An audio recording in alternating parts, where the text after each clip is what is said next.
அன்பான நேயர்களே, காலை வணக்கம்.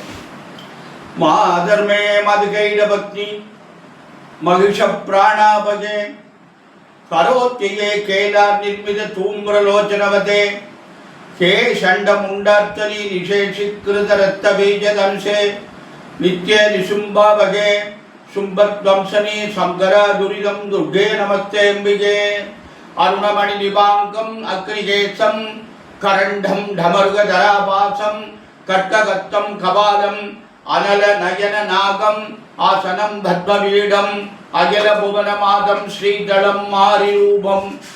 அன்பு சார்ந்த நேயர்களே, இன்று ஆனி மாதம் 27ஆம் நாள் சுக்கிரவாரம் வெள்ளிக்கிழமை பிரதமை தேதி. பூராட நட்சத்திரம் காலையில் 7:22, பின்னாடி உத்திராட நட்சத்திரம். சித்த யோகம் ராகுகாலம் 10:30 முதல் 12, யமகண்டம் 3 முதல் 4:30, குளிகன் 7:30 முதல் 9, சூலம் மேற்கு, பரிகாரம் வெள்ளம். அன்பான நேயர்களை, இன்று கிரகங்களாக எப்படி இருக்கிறது அப்படின்னா, மிதுனத்தில் சூரியனும் குருவும் இருக்காரு, கடகத்தில் புதன், செவ்வாய் கேது சிம்மத்தில், சந்திரன் தனுசில், சனி ராகு கும்பத்தில், சுக்கிரன் சொந்த வீட்டில் ஆட்சியில். இது இந்த கிரகங்களுடைய அமைப்பு.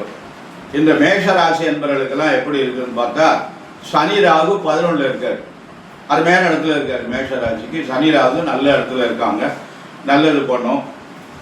2 கூடையவன் சுக்கிரன் 2ல் இருக்கார். குரு பகவான் சரியில்லை, இருந்தாலும் இது 2 கிரகமும் அமைப்பு மேஷராசிக்கு நல்லா இருக்கு. கவனமாக நடந்துக்கும்போது நல்ல முன்னேற்றம் இருக்கு. அடுத்து ரிஷபராசி என்பவர்கள், உங்கள் ராசிநாதன் ராசியில் இருக்காரு, குரு பகவான் 2ஆம் இடத்துல இருக்காரு, சனி ராகு 10ஆம் இடத்துல இருக்கார், தொழிற்சாலத்தில் இருக்கார். அது ஒரு நல்ல நிறைவு. அதனால் அன்பான ரிஷபராசி என்பவர்கள், உங்களுக்கு அமோகமான நாள், நல்லதெல்லாம் நடக்கும், நல்ல காரியங்கள்லாம் நடைபெறும். அன்பான மிதுன ராசி என்பவர்களே, உங்களுக்கு ஜென்ம குரு, பிரச்சனைக்குரிய காலம், இடமாற்றங்கள் எல்லாம் கிடைக்கும். இடமாற்றத்தில் நிறைய நான் தினம் சொல்லிட்டு இருக்கேன். இந்த மாதிரி கடல் தாண்டி போகலாம், இங்கே இருந்தால் வெளிநாட்டுக்கு போகலாம், வெளிநாட்டில் இருந்தால் இங்கே வரலாம், தொழில் மாறலாம், வீடு மாறலாம், இப்படி எத்தனையோ பிரச்சனைகளாக இருக்குது இடம் மாறுவதற்கு. ஆக அன்பான மிதுன ராசி என்பதில் கவனமாக நடந்து கொள்ளுங்கள். கடகராசி என்பதில் உங்களுக்கு குருபான் 12ஆம் இடத்துல இருக்காங்க. 12ஆம் இடத்துல குரு இருக்கிறது நல்ல அமைப்பு இல்லை. தேவையில்லாத விரயங்களை இழுத்து விடும். பார்த்து ஜாக்கிரதையாக நடந்துங்கோ, நல்ல விரயமாக செய்யுங்கோ, நல்லதே நடக்கும். அன்பான சிம்ம ராசி என்பவர்களை, உங்களுக்கு குரு பகவான் 11ஆம் இடத்துல இருக்காங்க, இருந்தாலும் சனி ராகு 7ஆம் இடத்துல இருக்காங்க. மனைவி கணவனுடைய உடல்நிலையில் கவனம் தேவை. 11ஆம் இடத்துல குரு இருப்பது நல்ல அமைப்பு. அவங்க 5ஆம் இடத்தை பார்த்துப்பாங்க. 5ல் சந்திரன் இருக்காரு, அதுவும் நல்லது. அதனால உங்களுக்கு சிம்மராசி என்பவர்களுக்கெல்லாம் இந்த ஒரு அருமையான நாள், நல்லது நடக்கும். கன்னி ராசி என்பவர்களை, உங்களுக்கு குரு பகவான் 10ஆம் இடத்துல இருக்காரு, கெட்ட பேர் ஏற்படும், மேலதிகாரிகிட்ட கெட்ட பேர் ஏற்படும், மக்கள்கிட்ட கெட்ட பேர் ஏற்படும். பார்த்து கவனமாக நடந்து கொள்ளுங்கள். அதாவது கெட்ட பேர் ஏற்படுற மாதிரி எதையும் பண்ணிடாதீங்க, பணிவாக நடந்து கொள்ளுங்கள். அதனால் நல்லது. அதனால் நம்ம முன்னாடி போகணும், பின்னாடி வரக்கூடாது. நம்மளை பின்னாடி கொண்டு விட்டுருவோம் இந்த குரு பகவான். அதனால் அந்த அளவுக்கு இடம் கொடுத்துடாம ரொம்ப பொறுமையாக நிதானமாக நடந்து கொள்ளுங்கள். அன்பான துளாராசி என்பவர்கள், உங்களுக்கு ஒரு நேரம் எப்படி இருக்குன்னா, அருமையான நேரம், நல்ல நேரம், நல்லதுதான் நடக்கும், நல்ல காரியம்லாம் நடைபெறும். அன்பான விருச்சிக ராசி என்பவர்கள், உங்களுக்கு குருபான 8ஆம் இடத்துல இருக்காங்க. புதுசாக எதையும் செய்யாதீங்க, புதிய முயற்சிகள் எதுவும் பண்ண வேண்டாம். அதனால் பார்த்து ஜாக்கிரதையாக நடந்து கொள்ளுங்கள். அன்பான தனுசு ராசி என்பவர்கள், உங்களுக்கு அமோகமான நாள். தனுசு ராசி என்பவர்களுக்கெல்லாம் நல்ல வசந்தமான காற்று அடிக்குது, அதனால் நல்லா இருக்கும். சனி ராகு 3ல், உங்களுக்கு குரு 7ஆம் இடத்துல இருக்காரு. 7ஆம் இடத்துல குரு போது நிச்சயமாக வேலை கிடைக்கும், திருமணம் நடைபெறும், குழந்தை ஏற்படும், தொழில் செய்யலாம், வெளிநாட்டுக்கு போகிறதா இருந்தால் போகலாம். இப்படி எத்தனையோ அமைப்புகள் இருக்குது. இதுக்கு உங்களுக்கு சாதகமாக சனி ராகு 3ல் இருக்காங்க. இதெல்லாம் உங்களுக்கு ஒரு நல்ல அமைப்பு. அன்பான தனுசு ராசி என்பதில் ரொம்ப அருமையாக இருக்குது நாள், கவனமாக நடந்து கொள்ளுங்கள். அன்பான மகர ராசி என்பதில் உங்களுக்கு 7டைய தாக்கம் இருக்கிறது. இன்னும் ஒரு 18 மாதம் இருக்குது, பார்த்து ஜாக்கிரதையாக நடந்து கொள்ளுங்கள், கவனமாக நடந்து கொள்ளுங்கள். குரு பகவான் சரியில்லை.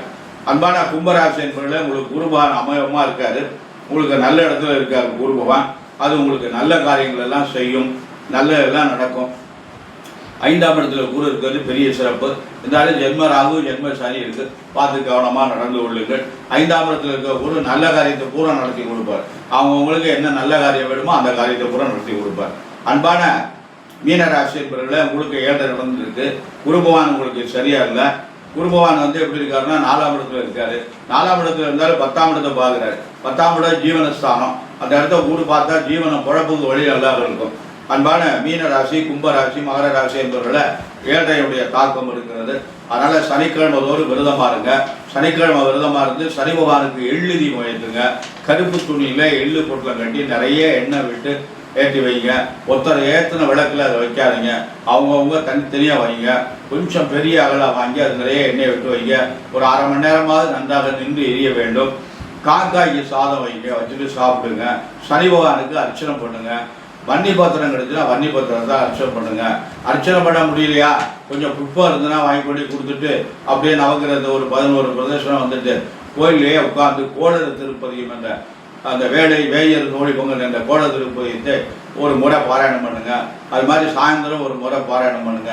இதெல்லாம் இந்த சனி பகவானுடைய தாக்கத்திலிருந்து நம்ம வெளியில் வர்றதுக்கு ஒரு நல்ல அருமையான பதிகம் அந்த கோளறு திருப்பதியம் என்பது. பதிகங்களை நாம் பாராயணம் செய்கின்ற பொழுது நமக்கு நிச்சயமாக நல்லது நடக்கும். அன்பான நேயர்களை, நாம் வந்து அந்த கோயிலுக்கு போகணும், இந்த கோயிலுக்கு போகணும், எல்லா கோயிலுக்கும் போகிறேன் அப்படிங்கிறது நான் அதை ஒன்றும் மறுக்கலை. முடிந்தால் தான் போகணும். முடியலைன்னா என்ன பண்ணுறது?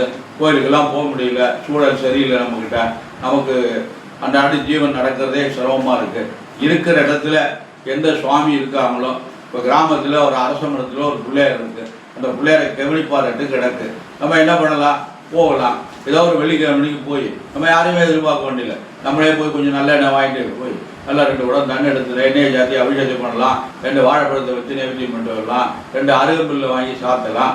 இப்படியெல்லாம் நம்மளால் முடிஞ்சதை கூட்டி பெருக்கி இந்த கோயில் வாசல கோலங்கள்லாம் போடலாம். அந்த மரத்துக்கு 4 உடம்பு தண்ணியை ஊற்றி விடலாம். இதெல்லாம் நம்ம செஞ்சோம்னா நமக்கு நல்ல புண்ணியம். இதுதான் நம்மளால் முடியும். உடனே நம்ம காசிக்கு போகணும்னா முடிஞ்சாதான் போகலாம். முடியலன்னா என்ன பண்ணுறது? ஐயா, என்னால் காசிக்கு வர முடியல, நான் இங்கேயே இருந்து பிரார்த்தனை பண்ணிக்கிறேன், எனக்கு அருள் செய் ஐயா அப்படின்னு அந்த காசி விஸ்வநாதர் ஏற்றி இருக்கிற இடத்துல இருந்து பிரார்த்தனை பண்ணால் நிச்சயமாக நடக்கும். முடிந்தவர்கள் போகிறாங்க. முடியாதவங்க அதை பற்றி நம்ம கவலையப்பட வேண்டாம். திருச்செந்தூரில் கும்பாழியம் பார்க்க போகணும் ஆசையாக தான் இருந்தது, போக முடியல. வயது முதிர்ச்சி, அவ்வளோ பெரிய கூட்டத்தில் போக முடியாது. நம்ம இருக்கிற இடத்துல அந்த முருகப்பெருமான் நினைச்சு தியானம் பண்ணிட்டு அந்த டிவியில் நல்லா அருமையாக ஒளிபரப்புனாங்க. இதெல்லாம் பார்த்தோம். அதனால் நம்ம வந்து எந்த கோயிலுக்கு போனாலும் சரி, இருக்கிற இடத்துல உள்ளூரில் இருக்கிற அந்த சுவாமி, எந்த கோயில் சுவாமி இருக்கோ, அது பிள்ளையார் கோயில் இருந்தாலும் சரி, மாரியம்மன் கோயில் இருந்தாலும் சரி, முருகன் கோயில் இருந்தாலும் அந்த கோவிலை போய் நம்மளால் முடிஞ்சது கோவிலை சுத்தம் பண்ணி அந்த அலம்பி விட்டு கூட்டி பெருக்கி கோலம் போட்டு தீபம் ஏற்றினோம்னா நமக்கு நிறைய புண்ணியம். இதெல்லாம் யாருமே செய்கிறதில்ல. அவங்கவுங்களுக்கு அன்றாட காலையில் எழுந்ததுன்னு வேலை பார்க்கறதுக்கு தான் நேரம் சரியாக இருக்குது. அதனால் என்ன சம்பாத்தியம் பறக்க வேண்டியிருக்கு. ராத்திரி 12 மணிக்கு பறக்க வேண்டியிருக்கு. அதனால் சீக்கிரமாக எழுந்திருக்க முடியல. கிராமத்துக்கும் இப்படி இந்த மாதிரி ஒரு நிலைமை வந்துருக்கு. நகரத்தில் தான் அப்படி இருந்ததுன்னா இப்போ கிராமத்தில் உள்ளவங்களும் இப்படி இந்த மாதிரி வந்துட்டாங்க. அதனால் அன்பான நேரங்களில் இறை வழிபாடு தான் நமக்கு ரொம்ப நல்லது. அதனால் நம்ம கடவுள் வழிபாடு செய்து நலமுடன் நம்ம வாழணும். நம்முடைய குழந்தைகளும் நாமும் நலமுடன் வாழணும். நம்முடைய குழந்தைகள் வந்து நன்றாக படிக்கணும். அவங்களுக்கு நிறைய நல்ல உத்தியோகம் போகணும். கை நிறைய சம்பாதிக்கணும். நல்ல தொழில் பண்ணணும். தொழிலில் அவங்களுக்கு நல்ல வருமானம் வரணும். நல்ல வாழ்க்கை அமையணும். நல்ல குழந்தைகள் பிறக்கணும்.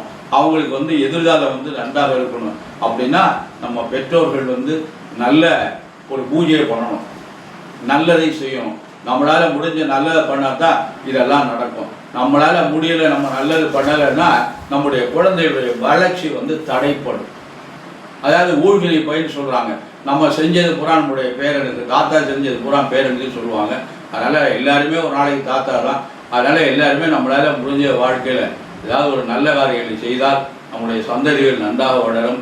நம்முடைய சந்ததிகள் நன்றாக வளர வேண்டும் என்று எல்லாம் வல்ல எம்பெருமான் சர்வேஸ்வரனையும் வள்ளல் பெருமான் வள்ளியில் மலால் முருகப்பெருமானை பிரார்த்தனை செய்து நிறைவு செய்கிற. நன்றி, வணக்கம்.